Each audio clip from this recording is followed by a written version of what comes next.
Distinguished delegates to the world's Parliament of Religions, ladies and gentlemen, welcome to the afternoon session of the opening day today, the 11th of September, 1893. We now introduce you to Swami Vivekananda from India and request him to address us. Swami Vivekananda. Sisters and brothers of America,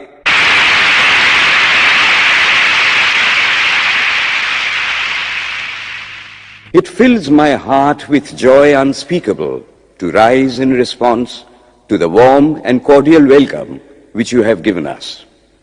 I thank you in the name of the most ancient order of monks in the world. I thank you in the name of the mother of religions, and I thank you in the name of the millions and millions of Hindu people of all classes and sects.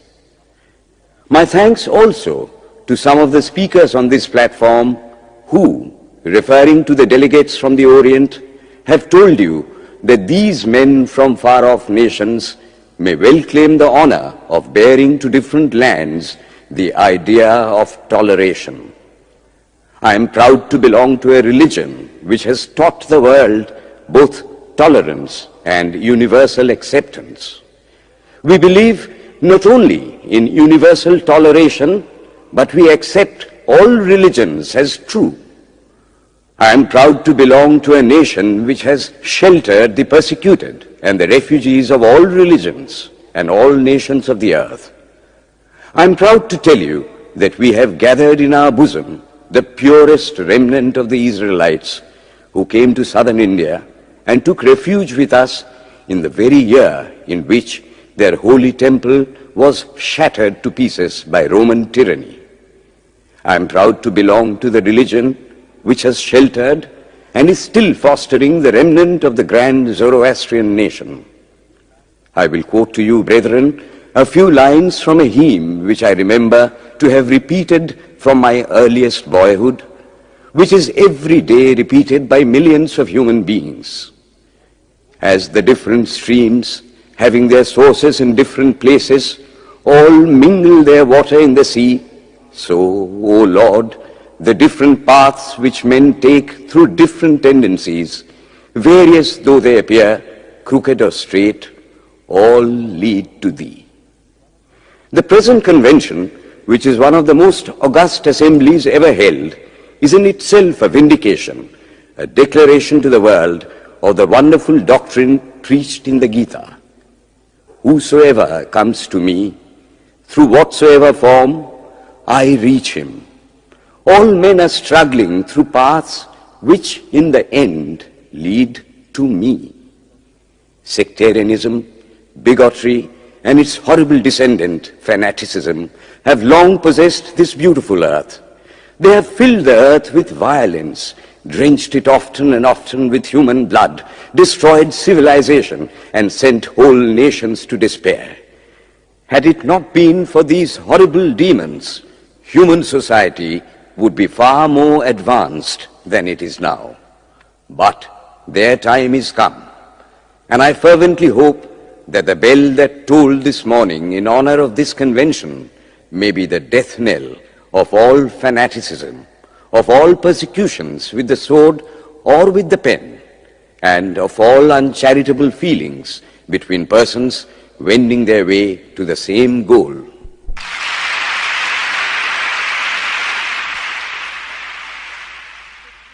Ladies and gentlemen, on the agenda for today, the 15th of September, 1893, a galaxy of eminent speakers are scheduled to address us, and it gives us great pleasure to once again invite Swami Vivekananda to speak. His subject for today, Why We Disagree. I will tell you a little story. You have heard the eloquent speaker who has just finished say, "Let us cease from abusing each other," and he was very sorry that there should be always so much variance. But I think I should tell you a story which would illustrate the cause of this variance. A frog lived in a well. It had lived there for a long time. It was born there and brought up there, and yet was a little small frog. Of course, the evolutionists were not there then to tell us whether the frog lost its eyes or not, but for our story's sake, we must take it for granted that it had its eyes, and that it every day cleansed the water of all the worms and bacilli that lived in it with an energy that would do credit to our modern bacteriologists. In this way, it went on and became a little sleek and fat. Well, one day, another frog that lived in the sea came and fell into the well. "Where are you from?" "I am from the sea." "The sea? How big is that? Is it as big as my well?" And he took a leap from one side of the well to the other. "My friend," said the frog of the sea, "how do you compare the sea with your little well?" Then the frog took another leap and asked, "Is your sea so big?" "What nonsense you speak, to compare the sea with your well." "Well then," said the frog of the well, "nothing can be bigger than my well. There can be nothing bigger than this. This fellow is a liar, so turn him out." That has been the difficulty all the while. I am a Hindu. I am sitting in my own little well and thinking that the whole world is my little well. The Christian sits in his little well and thinks the whole world is his well. The Mohammedan sits in his little well and thinks that is the whole world. I have to thank you of America for the great attempt you are making to break down the barriers of this little world of ours, and hope that in the future the Lord will help you to accomplish your purpose.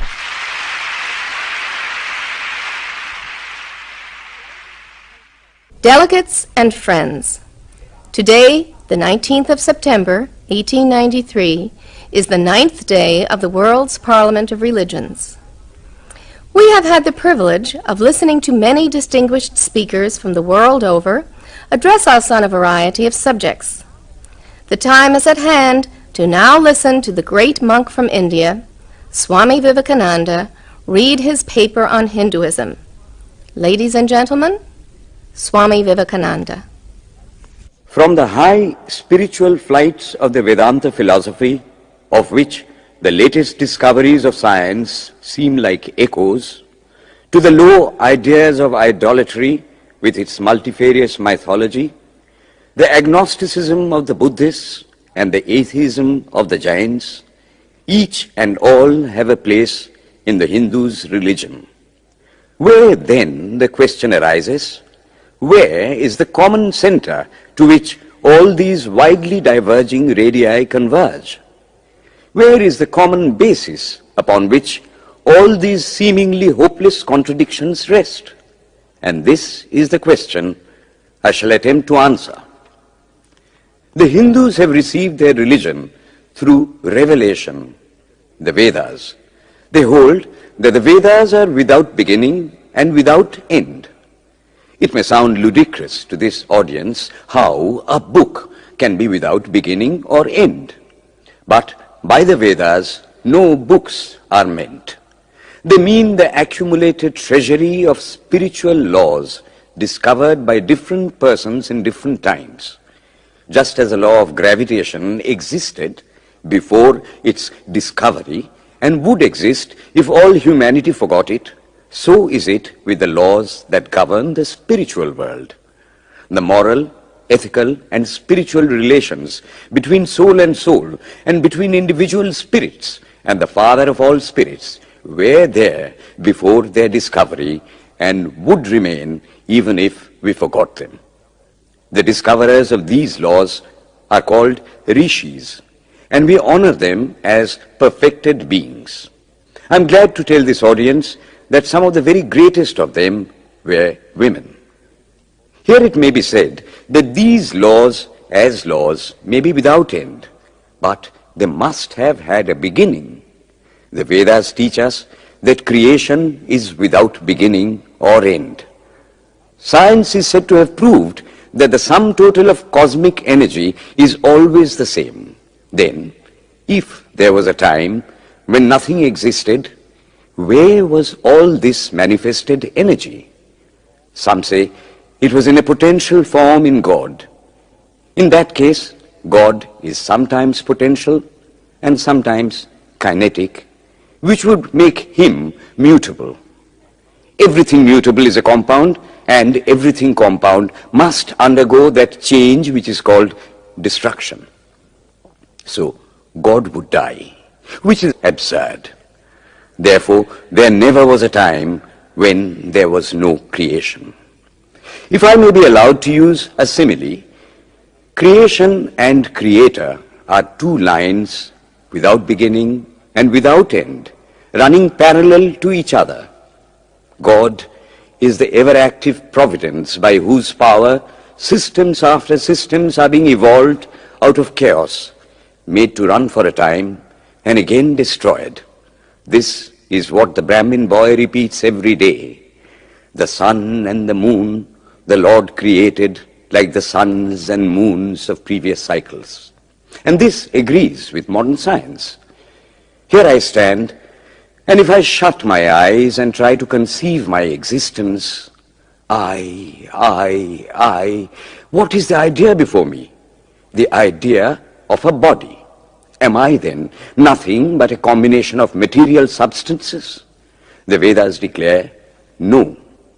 I am a spirit living in a body. I am not the body. The body will die, but I shall not die. Here am I in this body. It will fall, but I shall go on living. I had also a past. The soul was not created, for creation means a combination, which means a certain future dissolution. If then the soul was created, it must die. Some are born happy, enjoy perfect health with beautiful body, mental vigor, and all wants supplied. Others are born miserable. Some are without hands or feet.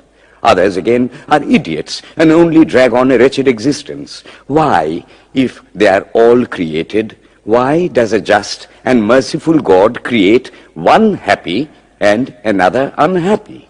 Why is he so partial? Nor would it mend matters in the least to hold that those who are miserable in this life will be happy in a future one. Why should a man be miserable even here in the reign of a just and merciful God? In the second place, the idea of a creator God does not explain the anomaly, but simply expresses the cruel fiat of an all-powerful being. There must have been causes then, before his birth, to make a man miserable or happy, and those were his past actions. Are not all the tendencies of the mind and the body accounted for by inherited aptitude?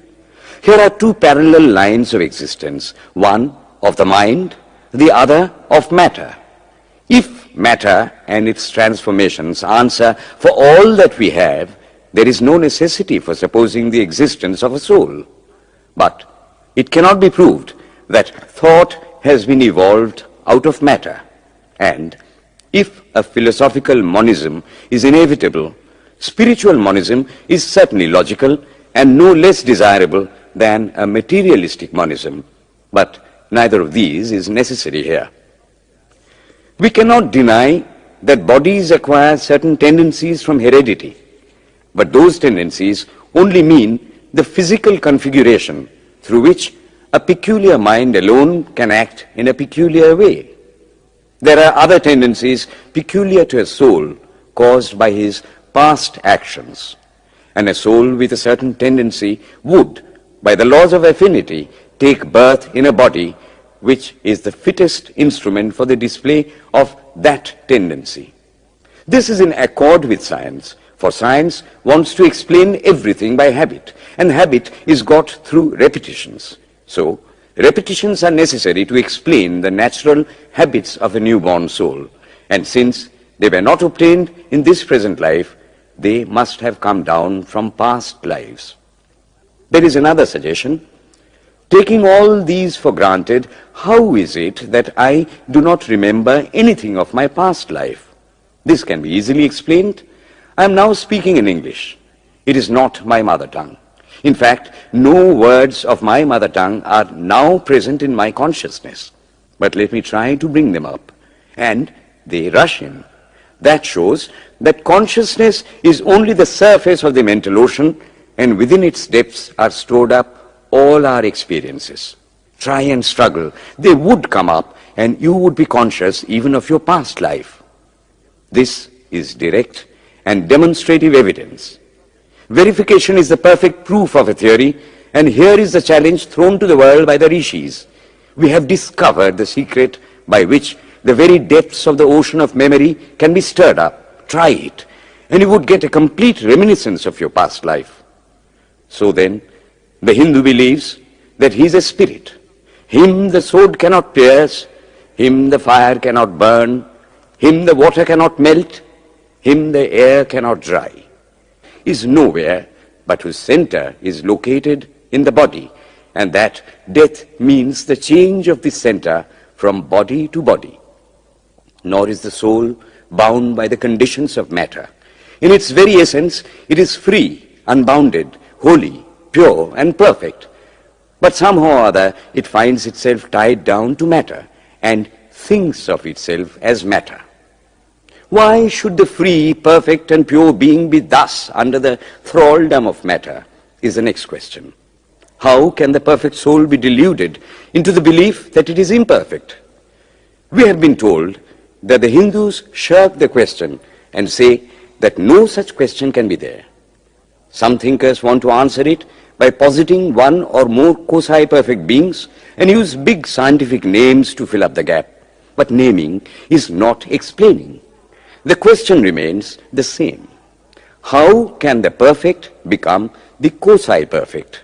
How can the pure, the absolute, change even a microscopic particle of its nature?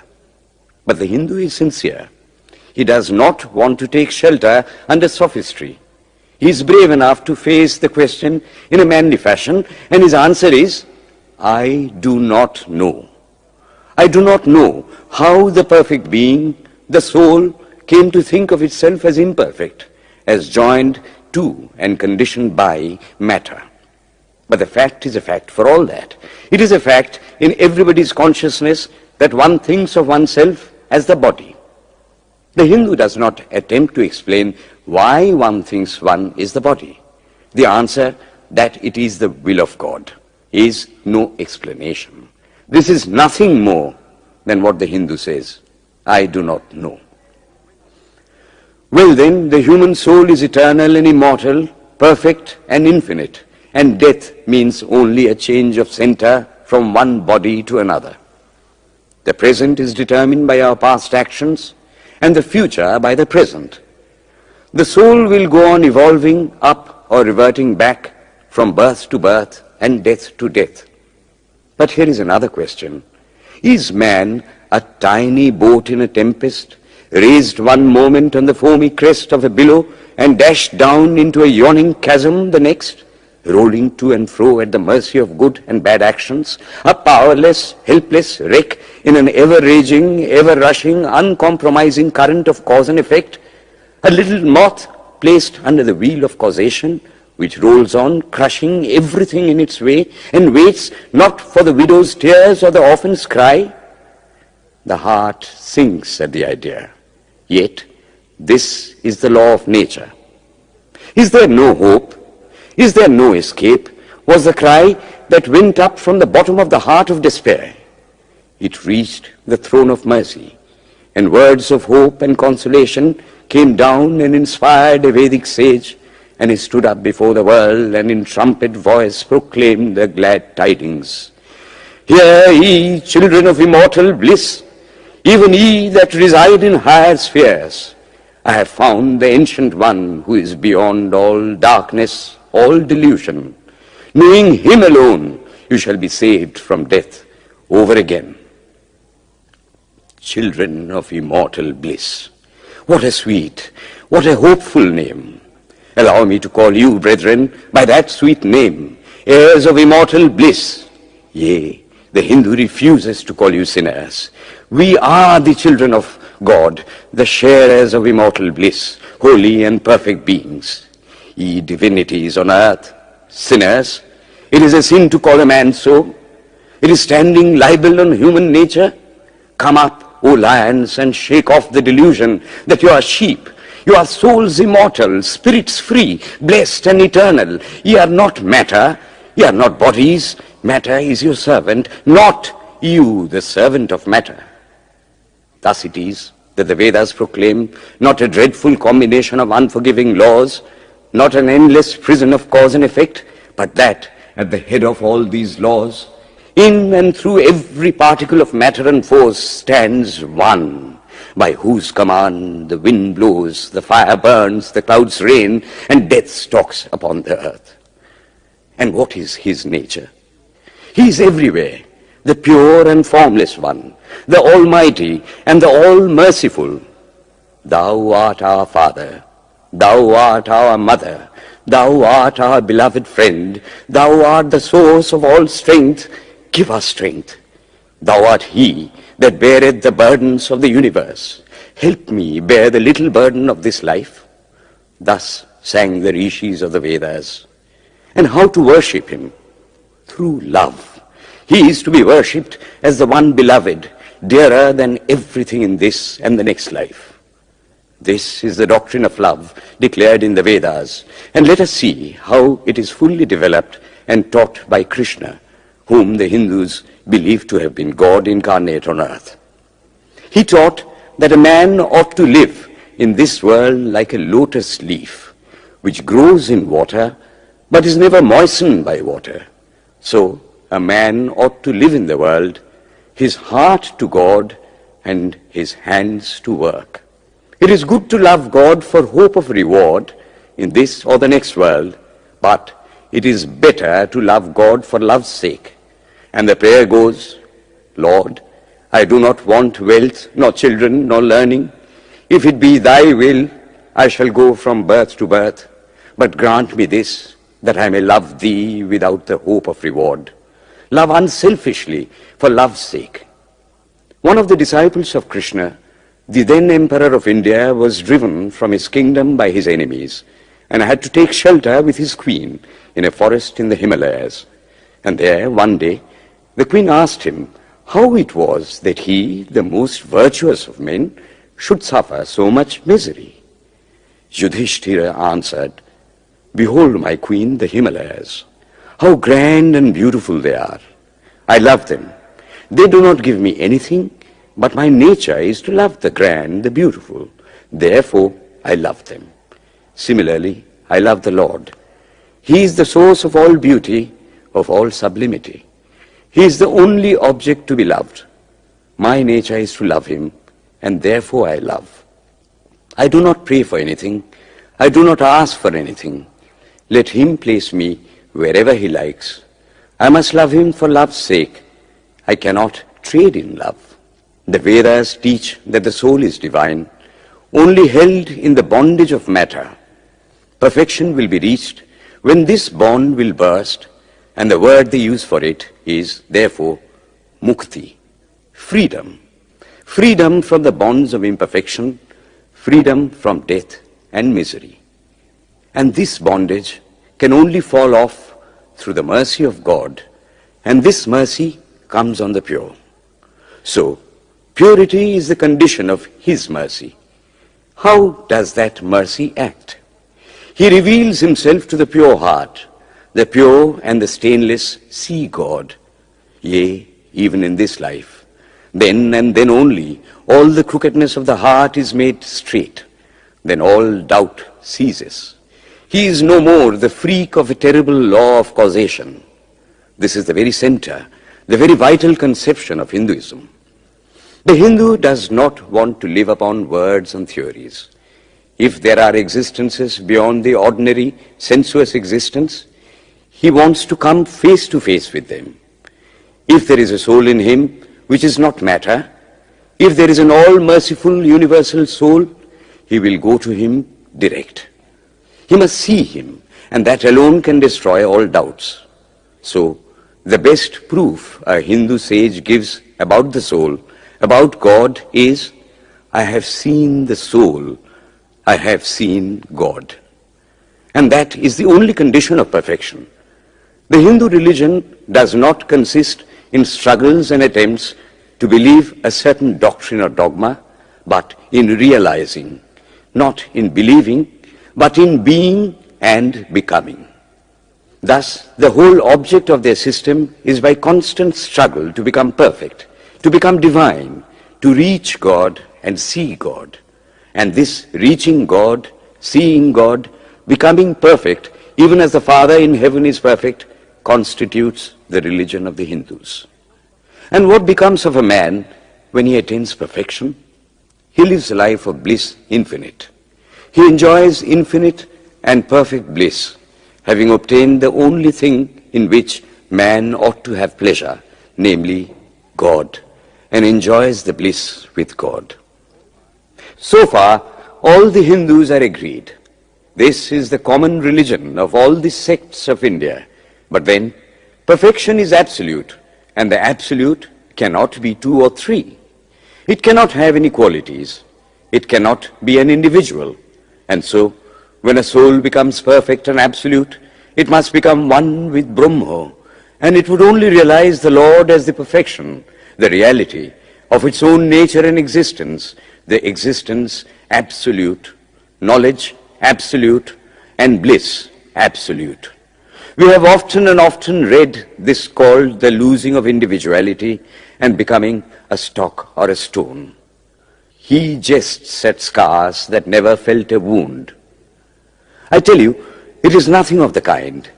If it is happiness to enjoy the consciousness of this small body, it must be greater happiness to enjoy the consciousness of two bodies, the measure of happiness increasing with the consciousness of an increasing number of bodies, the aim, the ultimate of happiness being reached when it would become a universal consciousness.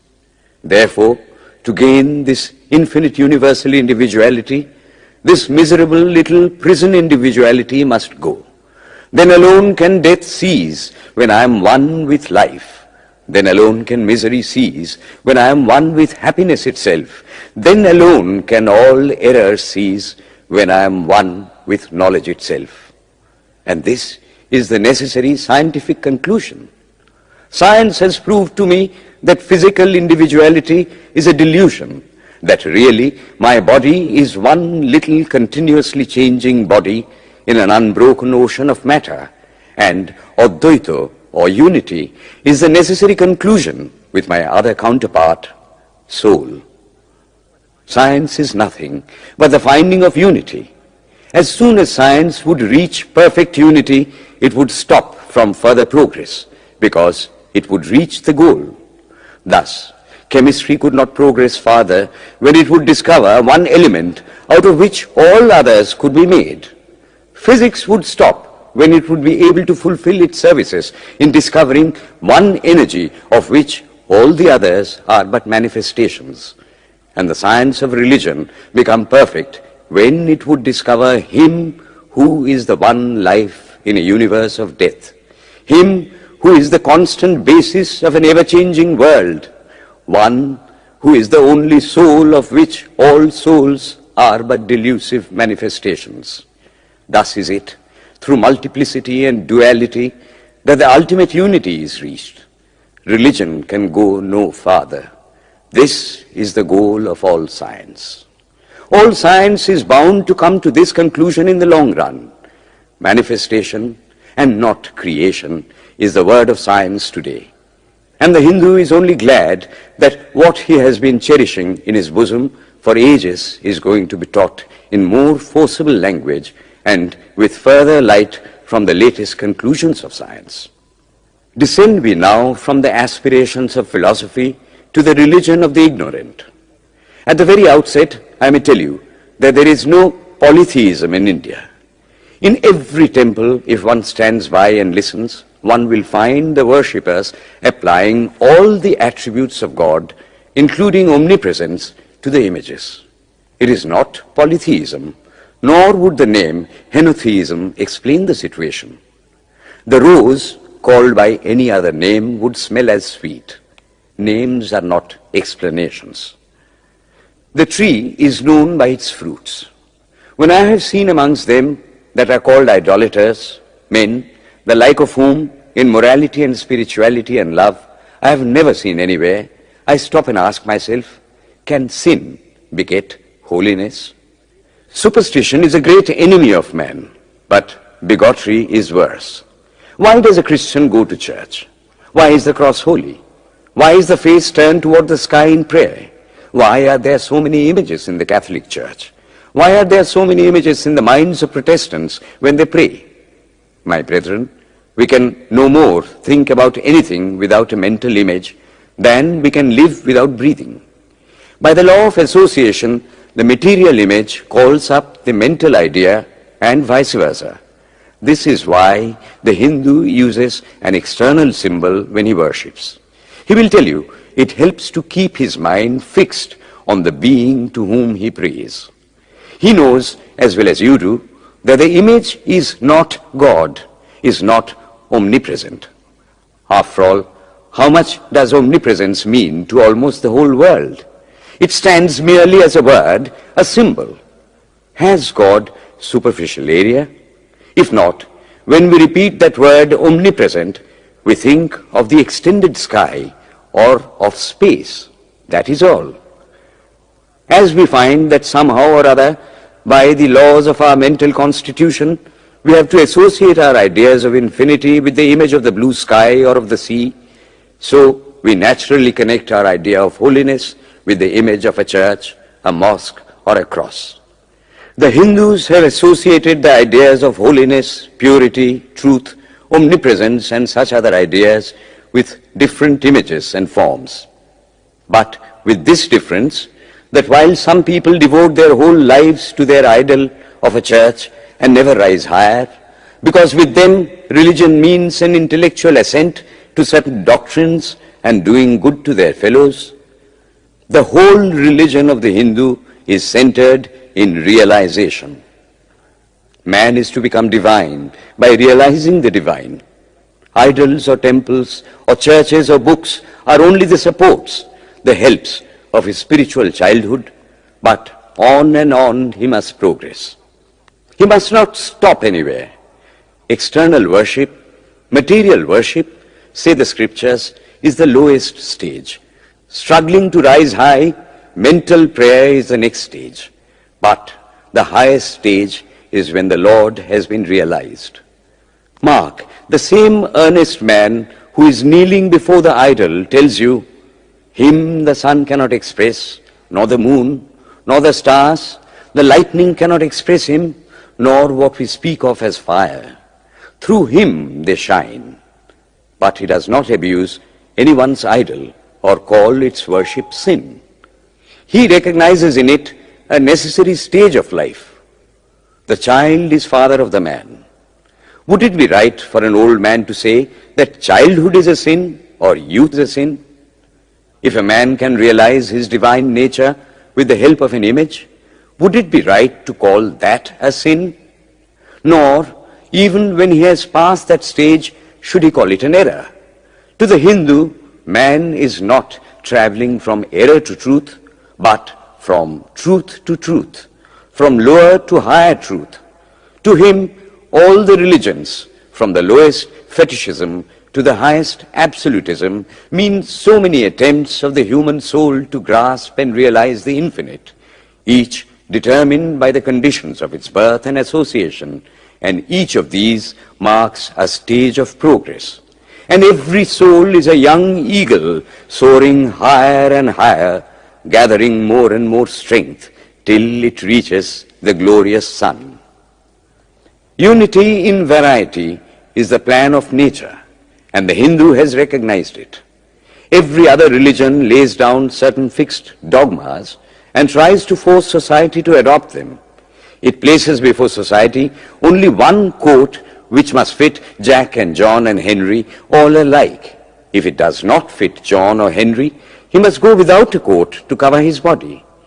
The Hindus have discovered that the absolute can only be realized or thought of or stated through the relative, and the images, crosses and crescents are simply so many symbols, so many pegs to hang spiritual ideas on. It is not that this help is necessary for everyone, but those that do not need it have no right to say that it is wrong, nor is it compulsory in Hinduism. One thing I must tell you, idolatry in India does not mean anything horrible. It is not the mother of harlots. On the other hand, it is the attempt of undeveloped minds to grasp high spiritual truths. The Hindus have their faults, they sometimes have their exceptions, but mark this, they are always for punishing their own bodies and never for cutting the throats of their neighbors. If the Hindu fanatic burns himself on the pyre, he never lights the fire of inquisition. And even this cannot be laid at the door of his religion any more than the burning of witches can be laid at the door of Christianity. To the Hindu, then, the whole world of religions is only a traveling, a coming up of different men and women through various conditions and circumstances to the same goal. Every religion is only evolving a God out of the material man, and the same God is the inspirer of all of them. Why then are there so many contradictions? They are only apparent, says the Hindu. The contradictions come from the same truth adapting itself to the varying circumstances of different natures. It is the same light coming through glasses of different colors, and these little variations are necessary for purposes of adaptation. But in the heart of everything, the same truth reigns. The Lord has declared to the Hindu in his incarnation as Krishna, I am in every religion as a thread through a string of pearls. Wherever thou seest extraordinary holiness and extraordinary power raising and purifying humanity, know thou that I am there. And what has been the result? I challenge the world to find throughout the whole system of Sanskrit philosophy any such expression as that the Hindu alone will be saved and not others. Says Vyasa, we find perfect men even beyond the pale of our caste and creed. One thing more, how then can the Hindu, whose whole fabric of thought centers in God, believe in Buddhism, which is agnostic, or in Jainism, which is atheistic? The Buddhists or the Jains do not depend upon God, but the whole force of their religion is directed to the great central truth in every religion, to evolve a God out of man. They have not seen the Father, but they have seen the Son, and he that hath seen the Son hath seen the Father also. This, brethren, is a short sketch of the religious ideas of the Hindus. The Hindu may have failed to carry out all his plans, but if there is ever to be a universal religion, it must be one which will have no location in place or time, which will be infinite like the God it will preach, and whose sun will shine upon the followers of Krishna and of Christ, on saints and sinners alike, which will not be Brahminic or Buddhistic, Christian or Mohammedan, but the sum total of all these, and still have infinite space for development, which in its Catholicity will embrace in infinite arms and find a place for every human being from the lowest groveling savage, not far removed from the brute, to the highest man towering by the virtues of his head and heart almost above humanity, making society stand in awe of him and doubt his human nature. It will be a religion which will have no place for persecution or intolerance in its polity, which will recognize divinity in every man and woman, and whose whole scope, whose whole force will be centered in aiding humanity to realize its own true divine nature. May he, who is the Brahma of the Hindus, the Ahura Mazda of the Zoroastrians, the Buddha of the Buddhists, the Jehovah of the Jews, the Father in heaven of the Christians, give strength to you to carry out your noble idea. The star arose in the east. It traveled steadily towards the west, sometimes dimmed and sometimes effulgent, till it made a circuit of the world, and now it is again rising on the very horizon of the east, the borders of the sun pole, 1,000-fold more effulgent than it ever was before.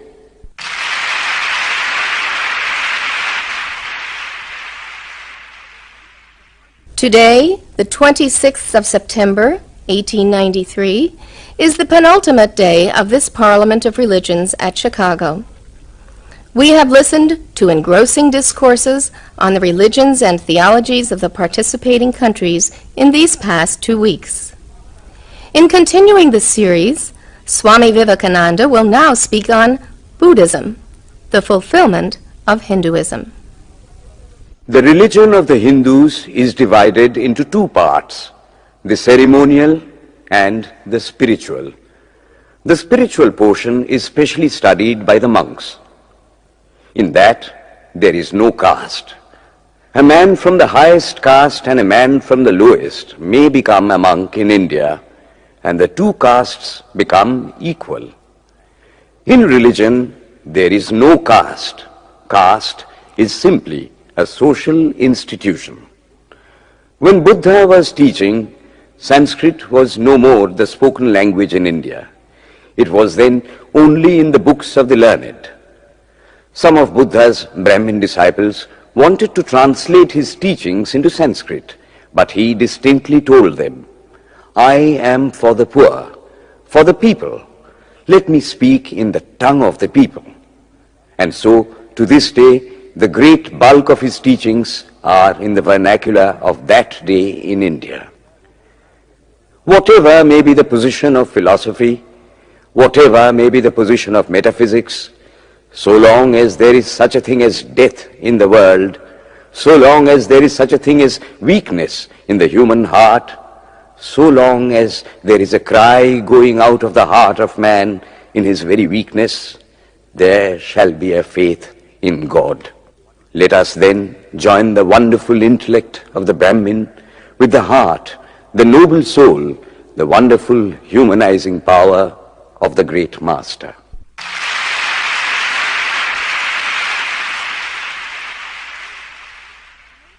Ladies and gentlemen, in a short while from now, the World's Parliament of Religions at Chicago will come to a close.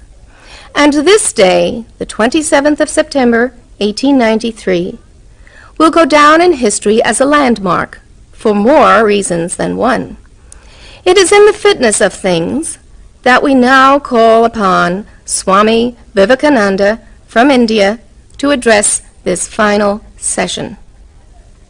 The world's Parliament of Religions has become an accomplished fact, and the merciful Father has helped those who labored to bring it into existence and crown with success their most unselfish labor. My thanks to those noble souls whose large hearts and love of truth first dreamt this wonderful dream and then realized it. My thanks to the shower of liberal sentiments that has overflowed this platform. My thanks to this enlightened audience for their uniform kindness to me and for their appreciation of every thought that tends to smooth the friction of religions. A few jarring notes were heard from time to time in this harmony. My special thanks to them, for they have, by their striking contrast, made the general harmony the sweeter. Much has been said of the common ground of religious unity. I am not going just now to venture my own theory, but if anyone here hopes that this unity will come by the triumph of any one of the religions and the destruction of the others, to him I say, brother, yours is an impossible hope. Do I wish that the Christian would become Hindu? God forbid. Do I wish that the Hindu or Buddhist would become Christian? God forbid. The seed is put in the ground, and earth and air and water are placed around it. Does the seed become the earth or the air or the water? No. It becomes a plant. It develops after the law of its own growth, assimilates the air, the earth, and the water, converts them into plant substance, and grows into a plant. Similar is the case with religion. The Christian is not to become a Hindu or a Buddhist, nor a Hindu or a Buddhist to become a Christian, but each must assimilate the spirit of the others and yet preserve his individuality and grow according to his own law of growth. If the Parliament of Religions has shown anything to the world, it is this. It has proved to the world that holiness, purity, and charity are not the exclusive possessions of any church in the world, and that every system has produced men and women of the most exalted character. In the face of this evidence, if anybody dreams of the exclusive survival of his own religion and the destruction of others, I pity him from the bottom of my heart and point out to him that upon the banner of every religion will soon be written, in spite of resistance, help and not fight, assimilation and not destruction, harmony and peace and not dissension.